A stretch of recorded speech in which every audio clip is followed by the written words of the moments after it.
Hello বন্ধুরা, আজ আমি তোমাদের সঙ্গে শেয়ার করবো তড়কা ডাল বেঙ্গলি স্টাইলে। দেখো তার জন্য আমি কী কী নিয়েছি। গ্রিন মুগ ডাল ভিজে রেখেছিলাম, গোটা মুগ ডাল, চানা ডাল, রাজমা, তিনটে একসঙ্গে করে আমি এখন সিটি মেরে নেব। প্রেশার কুকারে সিটি মারব। ডাল আমি এইভাবে সিদ্ধ করে নিয়েছি। এবার এটাকে আমি তড়কা লাগাবো।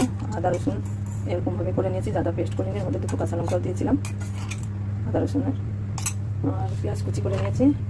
কড়াই বসিয়ে দিয়েছি, কড়াইতে দিয়ে দেবো সম্পূর্ণ রিফাইন তেল সেই বানাবো। আমি সর্ষের তেলতে এটা বানাই না, বেশি রিফাইন তেল। তোমরা চাইলে সর্ষের তেল দিয়েও বানাতে পারো।